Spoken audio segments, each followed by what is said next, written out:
Before we begin, thank you very much to my tribal chief, Roman Reigns, for joining the Patreon campaign and for your generous contribution and being part of the reason why I can continue to make these daily videos. Then you, my tribal chief, I acknowledge you. Thank you very much. My tribal chief Roman Reigns went the extra mile. Their Patreon, their profile picture on Patreon is a Photoshop of Roman Reigns holding up my logo. So good on you, good on you. I got a huge kick out of that. Thank you guys very much for all the support. I was going to announce something. But that shout out takes so long because I got such a kick out of it. We got to skip the announcement. Tune in tomorrow. I will announce something. It'll have to do with Patreon. It'll have to do with the subscriber count. It'll have to do with a lot of things, but you'll have to stay tuned tomorrow. We'll get into it. So, news roundup time once again. We got a ton of stuff. We got a ton of in-hand stuff to look at. So we're going to start with a really quick look at the 2024 Legacy and Studio Series Wave breakdowns. I'm not going to go through and read you like what's coming out in what wave, but we pretty much know when everything is coming out and in what order everything is coming out now. So we know Energon, Megatron, and Tasmanian Kid in the core class are going to be coming up in January, along with Boulder Crash. Deluxes for January also include Rescuebot Chase, Windblade, Magnius, the other Rockbot, animated Optimus Prime, Beast Wars Tigerhawk at leader class. That's exciting. So yeah, you can go through this list on tfw2005.com for yourself if you want to see the exact breakdown and see what we're waiting for the longest. It looks like that mysterious HM Megatron is not due out for almost a year and a half. So it's probably going to be a long time before we find out what exactly HM Megatron is. So I hope you weren't holding your breath on that one. But it'll give you a general idea of where everything's coming out. The frustrating one for me is I have to wait till April to get Leader Swoop. Though with distribution the way it is right now, I might get that in February. Either way, you've got an idea of exactly what's coming out, when it's coming out, so you're going to plan your budgets for the next year and a half. Well, you don't do that with toy purchases? Okay, I'm a professional toy geek, so I guess it's just me. Alright, but we'll get into some actual news and things that we can actually look at in physical images. For starters, real quick Missing Link Convoy update. We have the collector cards that are coming with both, with the original one leaning more toward the more traditional style artwork, and then the anime edition being interesting. I don't know why it's pink and blue. It's like salmon pink and blue, no less. It's an odd choice. But yeah, there's the collector cards. We knew there was one coming up in each. There you go. Now we know what they look like. Let's get into the in-hands, because we got a ton of in-hands that we can go over. First off, we have in-hand shots for Mirage. There's the behind-the-scenes for Mirage too, but it's just kind of the general fluff, so I didn't really include it this time. I'm going to try not to include those nearly as often, because they really don't say much. But we get a good shot here of the look of Studio Series Mirage. They did make a point to note that the design of the toy and the character did change in between when they started developing the toy and when they actually got to release. So they made a lot of modifications on the fly, and then they still had to figure out where all the car parts go, which they did note is always the trick with Studio Series. So as usual, Studio Series, he just ends up with a bunch of car parts hanging off his back. He also ends up with these completely translucent forearms that really frighten me. This is scary. Why'd you do this? Why did you do this? I'm really looking forward to this toy. Why would you make his arms self-destruct? Oh my god, that's gonna be so bad someday. Oh well. Okay, so, but why, seriously, why are his forearms translucent? That makes, like, even to be, like, this Mirage doesn't even go invisible. He does holograms, so it doesn't even make sense if you put it in that context. It just looks terrible. But anyway, yeah, the toy itself doesn't look bad.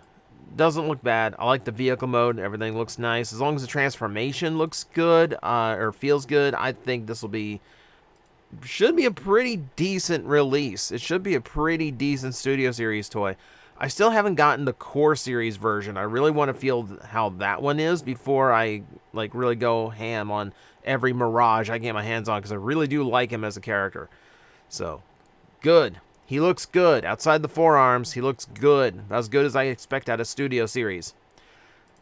We also have shots of Antagony, a toy that I have on pre-order, but I keep flip-flopping on whether or not I actually want or not. I think it's a huge, like, interesting novelty that we are getting these BotCon exclusive characters as, you know, semi-normal releases. It's interesting that BotCon characters are getting updates now, considering they're supposed to be exclusive to that moment in time. But whatever, you had to reuse the Inferno mold somehow, and Antagony is your only option. She looks good.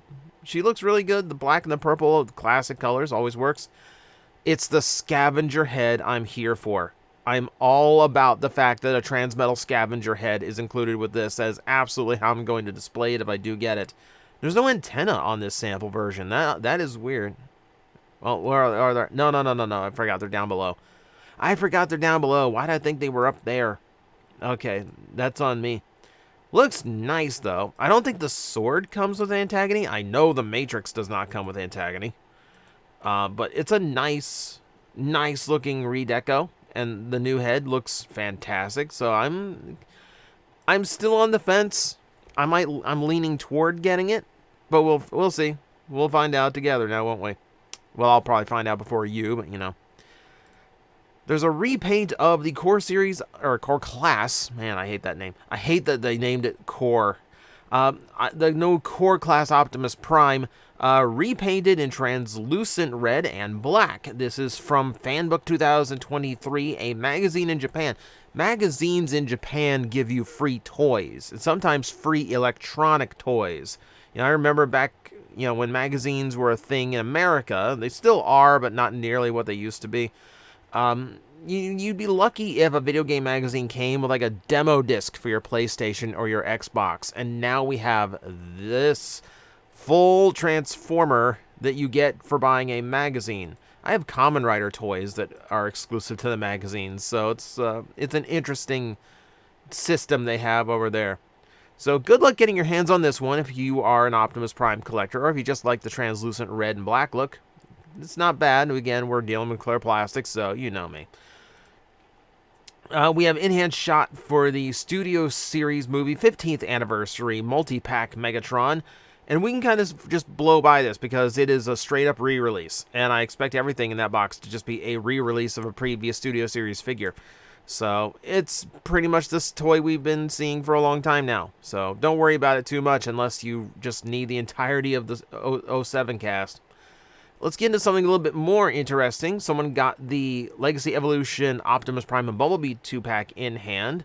Bumblebee looks fine. Like, honestly, just looking at him here, I can't really, like, mentally imagine what the changes were if this is different from the Buzzworthy release.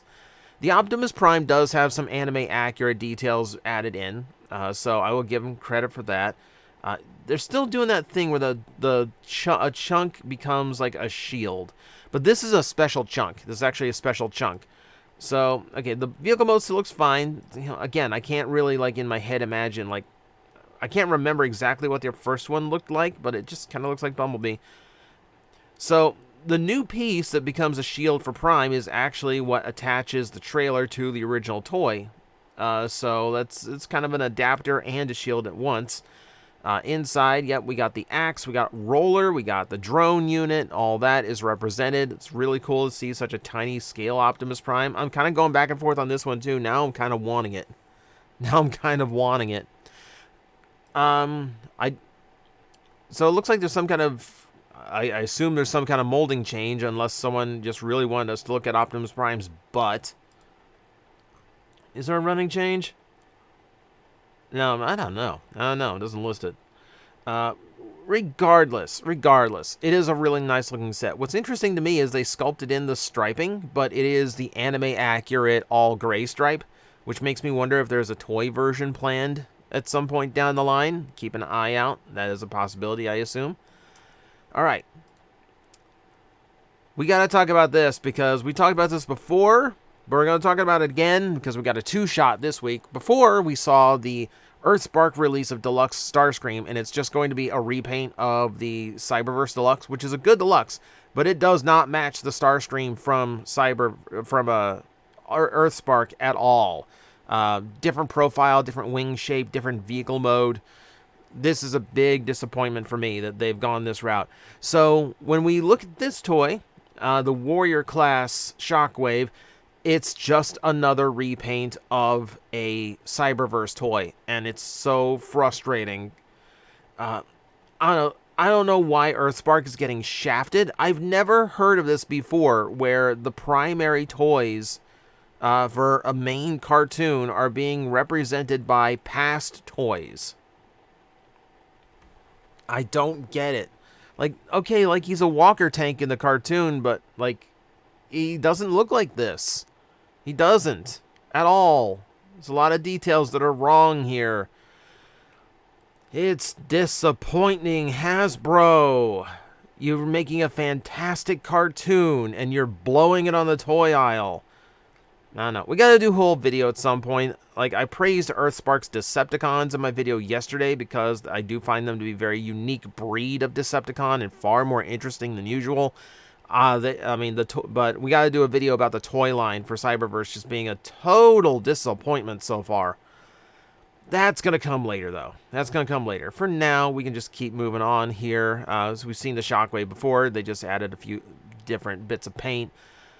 And then they did this. It's the first toy Breakdown has, and for as cool of a character as they made Breakdown in Earthspark, this is his first toy. It is a one-step changer. It is that same old Switchblade style transformation. It's Wheeljack. It's the Wheeljack toy repainted. They didn't even bother resculpting the head or removing the little wings. And what makes this worse is the fact that it's a white vehicle. The fact that it's primarily white. If they force-fed us a Wheeljack repaint and it was a character who wasn't a predominantly white character, you might have gotten away with this a little bit more. But this really just looks like, it really does just look like Wheeljack went through the wrong line on the factory. It just doesn't look good at all. And it's a total disservice to the character. Like, that, the toy line is completely disserving the characters in this show. It's unfortunate. Oh well. Oh well. It's just a repaint. Yeah, whatever. Hopefully it gets a deluxe. What? It's frustrating. It's frustrating. I tells ya. It's frustrating. All right. Let's move on to something a little bit meatier. They did a behind-the-scenes report for the Masterpiece Bonecrusher on the way. It did confirm that the best way to handle the claws was to do 2 different arms, both of which are highly articulated and highly accurate. Is really the only solution they had for making the arms match in both vehicle and robot mode, because there's such a big change between the two. So I understand that. Articulation was a high focus. Scale was a high focus for them. Also, the fact that this is the first time he's had any translucent windows was a really big thing for them to highlight. The more I look at this thing, the more I kind of want it. Bonecrusher has always been one of my favorite movie designs, despite my distaste for Transformer live-action movie designs. Bonecrusher still seems to be an exception to the rule for me. I love the vehicle mode. I love the huge, bulky robot mode. Really like the arm that gives you a lot of fun functions in both modes. I like the fire details they added. This is tempting. Look how much bigger. Look how much bigger it is than the Voyager. It's enormous. Oh my god. Yes, I'm highly tempted by this. I'm highly tempted by this, but again, it's going to just fall down to how it comes out. I am not buying this thing unless someone gets it in hand and tells me, yeah, there's no breakage on it. Everything feels solid. Until that happens, though, I'm going to be cautiously optimistic. I'm not going to pre-order it. I'm going to wait for someone to tell me it's okay, because I don't trust Masterpiece anymore. They've burned too many people too many times. But my willpower on this one is waning. Alright, there's more Micro Masters, or Micro Machines on the way. Someone found some what they call potential G2 repaints, but really it seems like they're just harkening back to the original characters. So this is Age of Extinction Galvatron, for instance, and you see him in his traditional purple-silver with a bit of orange. If we move on, yep, this is Leadfoot from the movie Wreckers, repainted as G2 Leadfoot. So we see that. Scourge. I don't know why Scourge is yellow. Like, I will admit that threw me off a little bit. But we see Topspin in Topspin colors. And then Optimus Prime in more traditional G1. A little purple, though. That's weird. Does it have someone speculating what the gold one is? Golden Dark of the Moon Megatron. So it's Megatron, not Scourge. I'm just used to the Mad Max truck being Scourge now.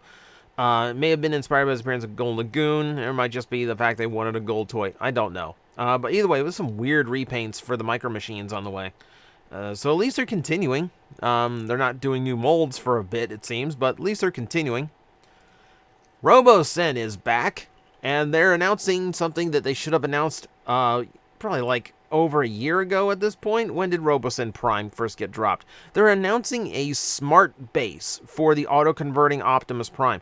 What they mean by smart base, we don't know. We really don't have details on what this is or what it's going to do. Regardless, it's a stand so your Optimus Prime can actually stand up. For those who do not know, the RoboSen Optimus Prime only stands up by the grace of the servo motors holding all the joints in the correct spot. When he loses power, those servos no longer function. He crumples. So you kind of have to store him away either on display in vehicle mode, where he's still kind of slouchy, or in his protective case, which is like the kind of like foam-lined case that you'd like transport precious gems or artwork in. Either way, a stand should have been a necessary thing. With a toy with a 4-digit price point, they should have had a stand included to make sure you could actually display it properly. But it's nice of them to finally consider it. We'll see what the smart functions are. ThreeZero is back, and I'm not going to spend too much time on these because I think we've seen these toys before. These are just in full color. The full color for their Optimus Primal in the DLX line is revealed. And of course, since this is movie Optimus Primal, there really isn't any color to talk about. It's just a lot of shades of gray. We have not made any bones about the fact that the Maximals in the movie kind of look a little bit dull in color, which is unfortunate. So yeah, if you like Primal, yeah, it's a super high-end, super articulated, super detailed Primal on the way. If you can't quite afford that, ThreeZero's got you covered with the MDLX line, which just announced their Shattered Glass Optimus Prime. Now, thanks to someone who very generously grabbed me the original version of this off of my Throne page, thank you so much. I can now tell you firsthand now, this thing is incredible. The articulation on it is super smooth. There's a ton of the articulation. He's capable of a lot of poses normal Transformers can't do because he doesn't have transformation engineering to worry about. If you like the Shattered Glass design, well, hey, he is going to be ready and available. No surprise they're getting as many repaints out of this Prime as they can, because it is a really solid figure. So, Shattered Glass collectors, one more on the way for you. YOLO Park is back as well. We love YOLO Park here. So, someone has shown off some of the mini AMK model kits that they are doing. Bumblebee here looking quite nice. These kind of look like 3D printed prototypes more than anything. But whatever they are, 3D print protos or like actual production, he actually looks great. Like, I like the detail and proportions on this tiny little Bumblebee. He looks really, really good. Really like how they've kind of handled this. Megatron looking really, really good. A little big in the shoulders, but I actually kind of like that. I kind of like the big, powerful, wide-shouldered look. Yeah, it's just really, really nice mini representation of Megatron. Looks like nicely articulated for the size. Prime also looking really, really nice. Anime accurate in the colors, even though there's some toyetic details in there as well. This just looks like it's going to be a lot of fun. Like, I really hope I can present these to you as well, because these just look really, really good. Yeah, I'm happy. I'm looking forward to these. Now, if you want something else that is miniature in Generation 1 and non-transforming, a company in China's got your back too. Pop Mart is showing off their blind box G1 figures. As far as we know, they're only going to be available in China, so I have no idea how American collectors are going to get them. Good luck. But these look good too. They're far more cartoon accurate in detail. Bumblebee's a little bit too big because they have to fill out the box, obviously, but yeah, they actually look really, really nice for what they are. And they're kind of all over the place. There's Grimlock, Ironhide, Hot Rod, or Optimus Prime. It's hard to tell which stage of transformation he's in. I don't know why Grimlock has a little red dot on his head, but he does. You got a crew of Decepticons. They're doing a 6-shot, which is really random choice. But it's cool as 6-shot gets some recognition here. They got a Devastator that gets to be a little bit bigger than everybody else, which is cool. You got your Megatron and Starscream, classic. There's the whole lineup. These look really nice. These look really nice. I wouldn't mind a collection of these if they weren't going to be like really annoying to get. Do we have it in hand? Okay, so to keep in mind, the Devastator is actually a Build-A-Figure you get with all the others, or with a bunch of the others at least. And it is magnet attached. And I love when toys use magnets as solutions for things. I think it's a really fun mechanic to use. And there's your finished Build-A-Figure.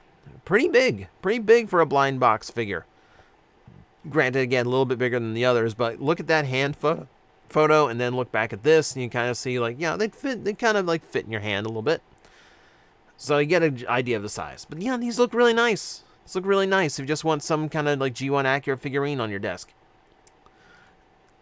Now, some of our friends over at the Sunbow Marvel Archive website have uploaded something super cool, which TFW 2005 erroneously mentions is the G1 episode The Killing Jar script. It is actually the original complete script for the very first version of Transformers the movie, the one that was rejected when Unicron was the entity and when characters like Rusty and Tanker were involved in the movie.